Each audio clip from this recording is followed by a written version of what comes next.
I'm exhausted by a long haul to Michoacan to spend some time with the boys' parents, the young boys who used to panhandle and sell their talent on the Modelo Drive playing music for coins.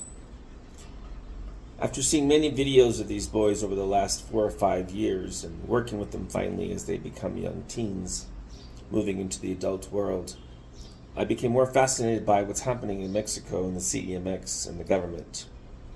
How it's completely relevant to understand that the middle class in Mexico doesn't exist. In fact, the middle class that is here is filled by foreigners and foreigner companies who are using the lower class to work for them. All of these things are a social design by politicians to maintain the strength and wealth of their government. Meanwhile, make the Mexicans poorer and poorer and never have the opportunity to rise to a new social class. Things that are clearly the design of the CDMX government and other governments within Mexico. What to do about it as a dual citizen Mexican who cares about Mexico? Because when I grew up in Mexico, when I was very young, when I used to come here from the States, I saw Mexico change over the last 40 years in a way that's very negative. Last night I was driving from a business meeting, and I happened to drive through South CDMX. And once again, I was disillusioned and sad that all I saw were corporations from the United States popping up stores and getting tax breaks so that the Mexican poor could work once again. Because the current government of Mexico City doesn't care about the education. I was once told that the education was not the CDMX problem, it was in fact the government problem of the national government. But once I say, well, if that's true, then why don't we have leadership in the city government and teaching the national government how to educate the poor? Well, there's a reason why. Because it doesn't serve the purpose of the city government and the current mayor in her goals, because obviously she's a teacher. So she's teaching the poor just to continue to be poor. As I was in Michoacan, I was pretty amazed by what I saw. I saw families generating families, unlike or much like the world generates families to survive, to become part of the social structure of their life, to generate income to survive, not to live, but to survive. Clearly, if you look at any social structure and that lasts for a long time, that's by design. So clearly in Mexico, that has been designed. It's clearly by looking at what happened in the last vote in Mexico City, in the state of Mexico. Once again, by design, you see a machine working and injecting what they want for social gain, not for the people, but for the financial of the rich, and keeping the poor without giving them education, without giving them ways to transcend selling items on the street that come from China. As I traveled to Michoacan, I was also amazed. I looked at all the stores, I saw what was happening in these 100-year-old plus buildings that were just amazing to see that they are still there after 100 plus years. People still vending on the streets that one time were filled with horses and carriages. I didn't take a lot of pictures of these things because I was mesmerized by what I was seeing. I was transcended into a world 150 years back of movies that I saw that almost won Academy Awards. I was amazed by what I was seeing. Hasn't changed for the poor of Mexico. But the politicians who gained from bringing these corporations in fatted their pockets at the expense of the people who put them in office. The CDMX mayor is no different. In fact, she's quite the same. Sadly, a first-generation immigrant, you would think and hope more than what we see. What I also noticed is the same individual who wants to become president never speaks very much. She has others speak for her, which is an example of being a puppet and not leading the Mexican poor or the Mexican people into anything other but what it is today. What it is today is you have the rich and you have the poor. As we finished our trip with the young boys, talking to the parents, getting all the necessary paperwork so we can help them become a different class of people, giving them the opportunity so they can send money back to their families, so they can participate in the vertical rise to hopefully something special for them and their family. As we did this, I'll never forget the image of what I saw. I'm not going to repeat it here because some would take it wrong, but it was a beautiful image of families sitting with future families, taking the pennies that they had and making a meal, helping each other, as the government was choosing not to help them. One of the things that my assistant talked to them about was giving the young wards that were working with more education. The answer was, well, we're still waiting for the government to give us some money so we can begin their education.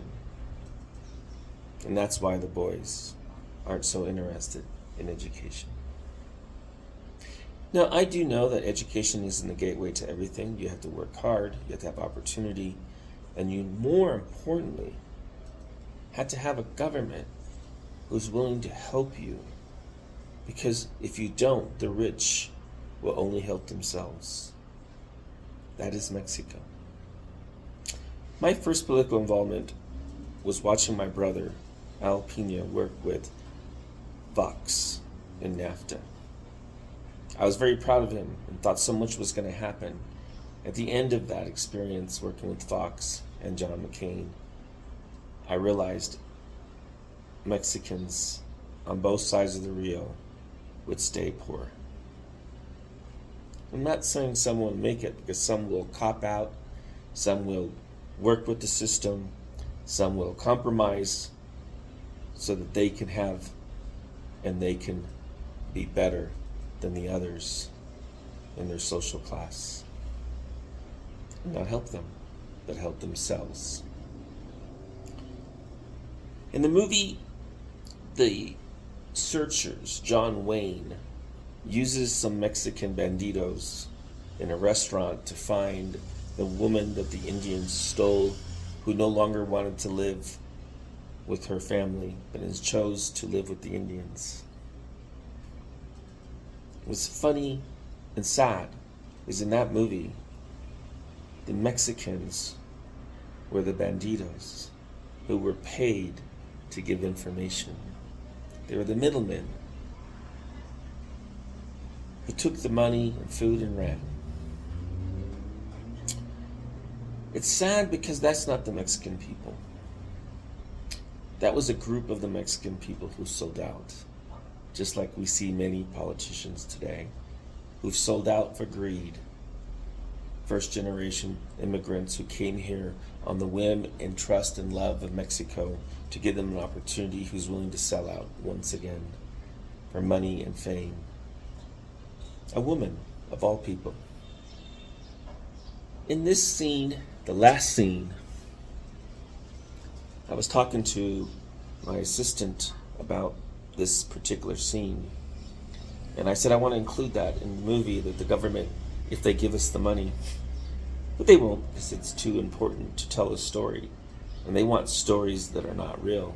They want stories that sell illusion, where I want to tell stories who show the people how to be stronger and overcome.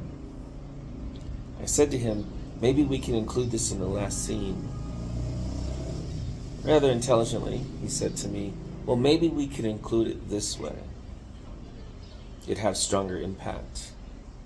As he said it, I nodded my head. It was 2:30 in the morning because we were rehashing what had happened this weekend. The conversation with the family, the conversation with the kids, the constellation with their kids, and the generations of living in this home and homes that I'm not going to say shocked me, because when I was young we had those kind of homes in the United States. But because here in modern America, here in modern Mexico, people are still surviving the way they did 100 years ago, 200 years ago. Only thing that's changed, and this is the important part, this is the most biggest lesson I learned while traveling this weekend. Everything that they're selling and wearing came from China. Everything. I've yet to see a store where it did not come from China or India. All the sarapes come from India. I'm not trying to demise or demote or degrade the hard work of the Chinese people, the workers. I'm not trying to degrade the hard work of the Indian folks who make the sarapes and that are now in Mexico. Not at all.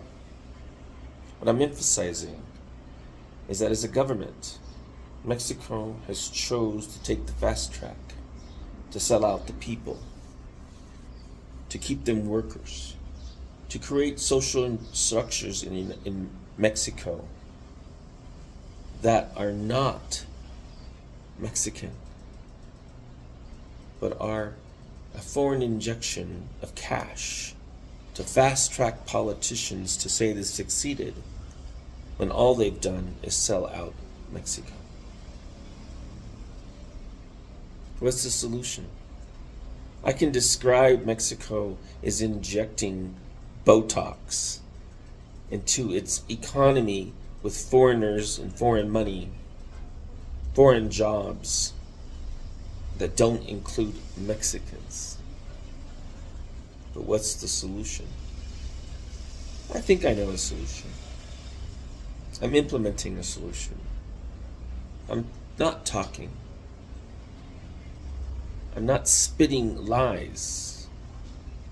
When I traveled to Michoacan, I was amazed by the beauty of the land, the hard work of the people, the innocence of their hard work wrapped around the disappointment of its politicians to deliver it a future. As I work with some young boys in an opportunity here in Mexico City, we don't know the outcome. It's going to take 3 to 4 years for them to fruition. But we're building men who can live in today's world and perhaps not be a street vendor anymore. Not because the government didn't help them, but because the government didn't help them. So as politicians vie for the next presidential election, my only scale is how much are they lying based on how much have they done in the past. Because it's true. Your past often determines who you are in the future. How you overcome the tragedies of your past determine how you help others overcome the future and their past. Michoacan is a beautiful place. The farmland we went to, the struggle of the people living in that property is real. The government, as they eat their caviar and their $100 steaks, I can only say one thing. You truly will have a price to pay at the gate of hell.